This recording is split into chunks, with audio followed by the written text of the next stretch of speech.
and are offered partial scholarships to play their desired sport. Thank you for the consideration.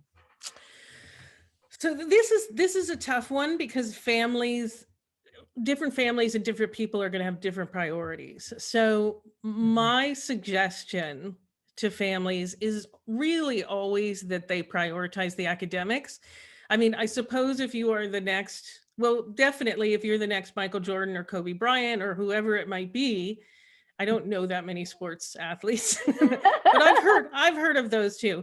Then obviously, if you're showing that level of promise, probably you are going to go pro. But if you're not sure if you're even going to be able to play at D1, then, or if your scholarship is partial and not 100%, I'm thinking that this education is going to be extremely important to you. The other thing to think about too is most pro athletes, even if they play, they only play for a couple years. So again, education is going to be very, very important to you. So my recommendation is that you really prioritize the education. Right. Yeah. Because the fact is, and I worked at Whittier College, and occasionally I would interview students who were coming from D2 and sometimes even D1 sports, and they'd want to transfer to us. And I'd say, so given where you've been playing football, like, our football's not going to be as good, right? Like it's just, and one student in particular said it so well. He said, I want to be a biology major. I'm thinking about becoming a doctor. And my coach, I mean, I have a free education there. He said, but it's not much of an education when my coach is telling me I can't major in biology. Like he wanted me to major in something easier. So this is what this young man is telling me. And I said, well, I can absolutely 100% promise you that is not going to be the situation. That is not going to be the situation. Yep, Sally, you froze up. I stopped the recording. Let me count you back in here. Okay. All right, let me find out where we stopped and then I'll play it back. Okay. It's not much of an education when my coach is telling me I can't major in biology. So are you ready to pick up after that? Yeah, definitely. All right, here we go in 4, 3, 2. I mean, this was a student who was considering pre-med and his coach wanted him to take a major that was not going to prepare him for that. So, however much fun he was having playing football there was not going to work for him. And I was able to promise him that if he came to Whittier, to a school that was Division III, where truly the coach knew that the students were scholars first and athletes second, that he could actually be a pre-med student. Or even if you don't want to be pre-med, but you just, it's about the college degree. The college degree is going to be the thing that you're going to be able to take with you, whether you play pro and whether you don't. So I always recommend that students, certainly a scholarship can be a helpful thing, but make sure that the school is also going to let you treat the academics as seriously as you want to. Agreed. The next question is from Kelly, and Kelly says, my son is a junior and plans to apply early decision to a selective small liberal arts college.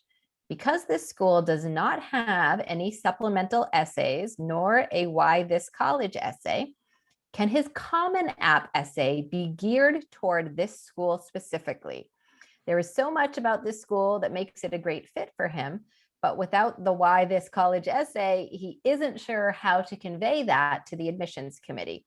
You recommend that students submit separate essays to different schools, even if all use the Common App.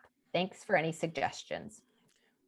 All right, so the answer to that is really no, and I can absolutely understand why people might want to do that. They really love a particular school.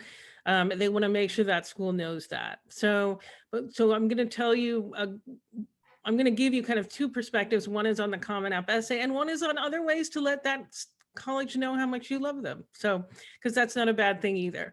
So first of all, the Common Application essay is expected to be the same essay for every school. It's not that you get in trouble if you change it, but it's really designed to be the same essay for every school. If a school wants to know in writing how much you like them, they will ask right? So the fact that this college has not asked that question means that that's not a priority to see it through the essay. The other problem too is that there's actually two problems with this. One is that I can't tell you how often I would see students say, well, I'm working at Chicago, and say, this is why I love Northwestern so much. I mean, that is not a good look on a college admission essay. And it happens more often than you would think. I mean, students say, I would never do that, but you know what? The students who did it didn't think they would do it either. So, Right. so that's one thing to be aware of. The other thing to think about though, too, is that it can really damage your essay if you talk about the college, because the essay is not designed to be a why this Right. college essay. It's not designed to be a cover letter. It's really designed to be a deep dive into who the student is. Right. And so they really don't want that kind of broad, like, yeah, they don't want a cover letter. I'm going to sort of summarize it that way. Yeah. The good news is there are other ways to do this. Like one of the big ones is if it's a small liberal arts college, they might be offering interviews. Set up an interview. That's the perfect place. I tell students, whatever else you say in an interview, tell them how excited you are about their college. If it's your first choice, tell them, like, absolutely, that is the place to do it. Even if you can't get an interview, you can probably send some emails to the admission counselor, just to kind of say, hey, I love your school. I hope you're going to come and visit my high school. Go to the school visit if they come to your high school, go to the college fair. If they have a reception, go to the reception, go up, say hello to them. You don't want to become a stalker. There is a fine line. Like, you don't want, we're not talking weekly emails. We're not talking anything like that. But, some of those points of contact, and especially an interview where you really express that interest, is going to work beautifully. And you're going to be doing everything sort of the way the colleges are wanting you to. Perfect. And then what I think is probably our last admissions question says, I have a question about letters of recommendation, specifically from the school counselor. My son attends a public high school where the counselor knows the kids, but not well. Can my son request that she discuss a couple of specific things in her letter of recommendation that he hopes to have highlighted in his application?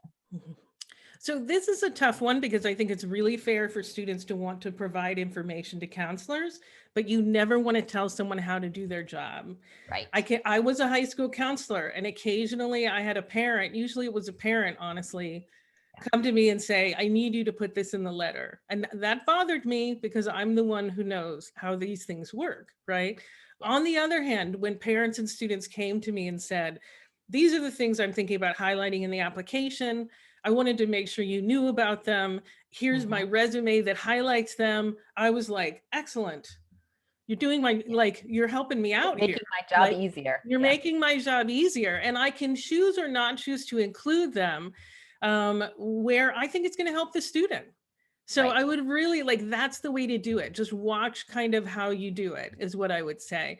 Now, the one exception to that is that sometimes students have a really valid comment where they're like, look, I wanted to take AP physics, but I had to take honors because it didn't fit. It conflicted with my AP Latin class or something like that.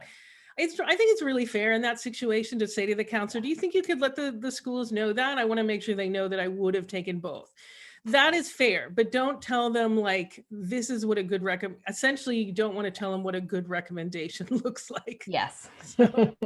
And don't many high schools make it easy for kids, and don't they often provide a brag sheet form to fill out? So that's your way where you can let the school counselor know the things that you want highlighted. Absolutely. Right. I did that. And sometimes students would sort of come in and to meet with me about it, which I encouraged. And they would say this is the stuff that's the most important to me. And that was another way of letting me know that that was something to highlight. So take advantage of the brag sheets. Thank your counselor profusely. You don't want to get on their bad side, even if you find them annoying. They're writing you a letter of recommendation. So just always keep that in mind. So, yes. All right. Well, I think that we are set for the questions. So we'll go ahead and close out for now. So thank you so much, Shannon. You're so welcome, Sally.